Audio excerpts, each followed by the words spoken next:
My beloved Madridistas, welcome back.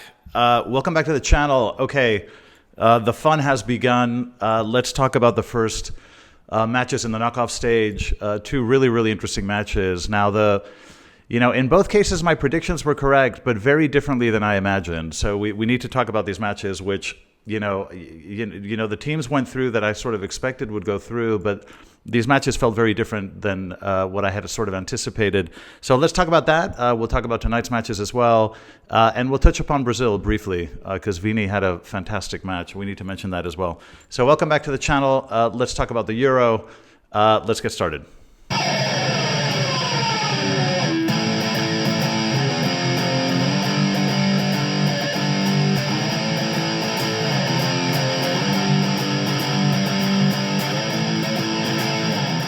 All right, Madridistas, welcome back. Listen, before we talk about the Euros, let's just briefly mention our boys, Militao, Vini, and Rodrigo. So, you recall after that very kind of lukewarm 0-0 against Costa Rica, Brazil finally put on a decent performance against Paraguay, 4-1. Really, really good performance all around. I think what we were all expecting from Brazil from the beginning. And we have to mention Vini, okay? Scored 2 goals. And both of us tell us something very, very important. Now, you remember how frustrated we all were when Vini started, right? Finishing was a real problem for this player. And look how he's developed. If you look at the goals he scored with Brazil, the first one just showed an incredible amount of maturity, just a very intelligent finish. He goes around the keeper. He knows that he's going to use the speed going into that situation to get away from the keeper and scores a wonderful, intelligent goal. And then the second one was just sort of right place, right time. So, I mean, in both cases, I think you're seeing just so much maturity. I mean, Vini has really developed. I mean, this is a function of hard work and just kind of practice and really perfecting this skill, because he's really come a long way. So 2 fantastic goals. Vini's going to be the Ballon d'Or. He certainly should be. So, okay, I wanted to mention that. Now let's talk about the Euro matches. So now Switzerland, Italy, this was really interesting. I mean, the takeaways here are, first of all, this is one of the worst Italian sides I've seen in a very, very long time. Now, Switzerland won, it was a 2-0 victory. They won, they beat Italy 2-0 being good, not being great, because they were good, but it's not like Switzerland played some extraordinary match. But this is how poor I think Italy was. So, I mean, I really do have to mention it. It was really, really hard. I think this match says a lot more about Italy than Switzerland. But let's talk about how it progressed. So basically, the first 20 minutes, Switzerland was sort of on the front foot, had more of the ball, were trying harder to create opportunities.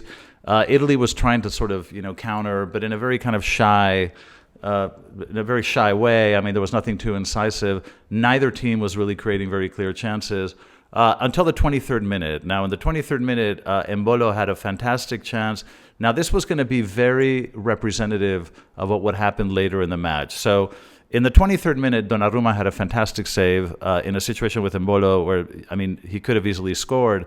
But the amount of time that Embolo had was unbelievable and very indicative of what was to come. Really extraordinary. So after that, Switzerland kept attacking. It sort of, the ball didn't seem to last very long in Italian boots. I mean, Italy seemed to have an allergy for the ball. Very strange, very frustrating to watch.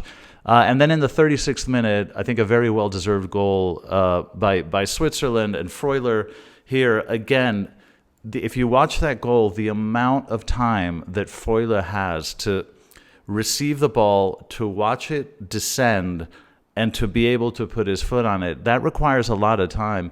And if you watch the Italian defense, when he receives the ball, Freuler gets the ball, and none of the Italian defender that's closest to him does not come to the player to immediately contest and try to block the ball. There's a moment of hesitation, and that distance between the defender and Freuler remains there, which is why he's able to score. This was very, very lackluster defending, and Freuler had way too much time.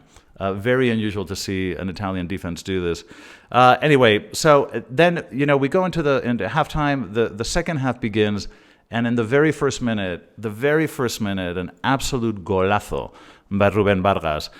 One of those goals that we love to watch. We've seen a million of them. You're at the edge of the box, curling the ball into the far post, to the far corner. Beautiful goal. But again, how much time did Rubén Vargas have on the ball? I mean, in order to score these goals, you need to kick it with the inside of your foot in a way that creates a little bit of curl and spin. Now, in order to do that, you need time to position your body to do that. So you need a little bit of time to score those. And look how much time Rubén Vargas had. It was just, again, very lackadaisical defending. And it's not something we ever thought we'd say about an Italian side. Now, anyway, the rest of the match at this point, 2-0 down, Italy making attempts to sort of, try to attack. But again, it just very unconvincing events. I mean, this is a team that looked like they didn't really know what to do when they had the ball. They didn't really know what to do when they didn't have the ball. This was a very poor performance, I think, on the part of Italy. And they were just totally unable to surprise. At that point, Switzerland knew that they had to sort of maintain a little bit of defensive discipline, and Italy was just completely unable to surprise them. So again, Switzerland goes through as I expected, but I did not expect Italy to be so poor. I just did not expect Italy to be so poor. So Switzerland go through playing a good game, not an incredible game, just I think a good game. But again, that tells you so much about the state of this Italian side. Okay, let's move on to the Germany-Denmark match. Now, we have to obviously mention Kroos and Rudiger very quickly. I think they both had really good games. Rudiger had a save in the 20th minute that I think was just spectacular. I mean, that really could have changed the match. And then Kroos, a couple of straight passes in the first half that were uncharacteristic, but I think outside of that, I think had a very, very solid game. Two other small notes I would make regarding this match.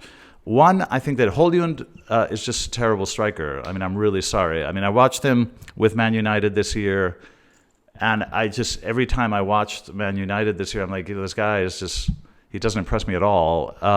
And he, same thing with Denmark. I mean, just very unconvincing, kind of makes the wrong decision at the wrong times, can't seem to finish plays in the way that you expect a number 9 to finish. Very disappointing. Another side note I would mention, Michael Oliver, in my view, is no longer a world-class referee. I mean, this was very poor refereeing, very inconsistent, kind of inexplicable. I mean, I've always, liked English referees because they sort of let play, they allow physicality, which is part of the sport.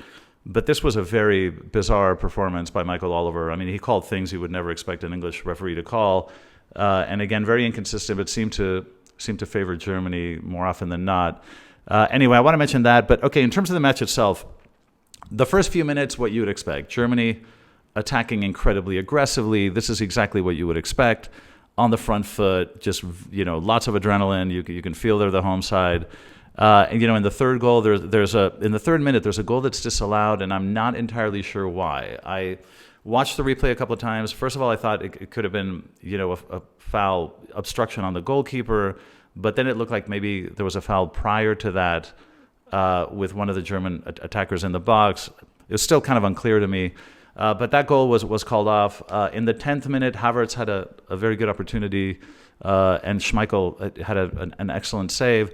So the first 15 minutes, I would say, was just one-way traffic, very aggressive, Germany winning every 50-50 ball, etc., kind of what you would expect. But then after 15 minutes, things changed. And all of a sudden, Denmark started to have much longer possessions.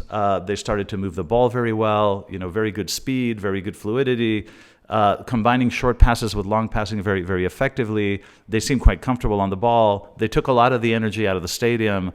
And after the 15th minute, the match changed pretty significantly. And Germany at that point started getting a bit sloppy with the ball. They were, a lot of stray passes, which was kind of, unusual to see. And then I think in the 35th minute, when you had that lightning pause, they had to interrupt the game because of weather. I actually think that favored the Germans a little bit because that was a phase of the match where I think Denmark looked comfortable to me. And I think that pause, it happens in tennis as well sometimes.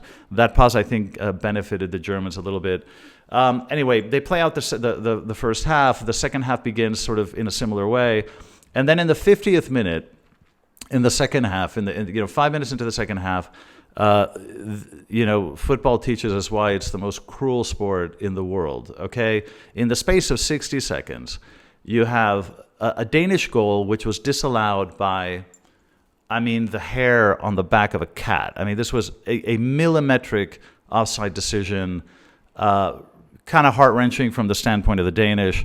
And then 60 seconds later, a penalty called in the other box, in Germany, goes one up. So just very, very cruel. But unfortunately, this is sort of the nature of the beast.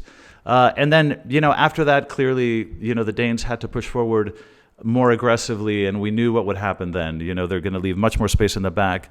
And the Germans have excellent passing in the midfield, wonderful players that can pass the ball brilliantly. Kroos, even Wirtz came out later on. And then you have players like Musiala. So, I mean, we kind of knew what would happen at that point. In the 67th minute, a fantastic pass from Schlotterbeck to Musiala, running into space. And his finish was just excellent. It was a world-class finish. So, listen, I think it was a very dignified performance. To be honest, I thought Germany was going to have a much easier match. The Danes, that was a very, very dignified performance. And, that match could have gone a different way. So you got to give a lot of credit to the Danes. Germany, not as convincing as I would have expected. So, again, it was a bit surprising in that regard. But anyway, all right, tonight we're looking forward to England, Slovenia, and Spain, Georgia. The Spain-Georgia match, there's really not that much to say. I mean, Spain have been wonderful. Georgia was very valiant getting to this point. But, I mean, I have a very hard time seeing Georgia upset Spain. I mean, Spain looked very convincing. And then England, Slovenia, this is sort of the mystery wrapped in a riddle. I mean, this is the enigma of the Euro Cup.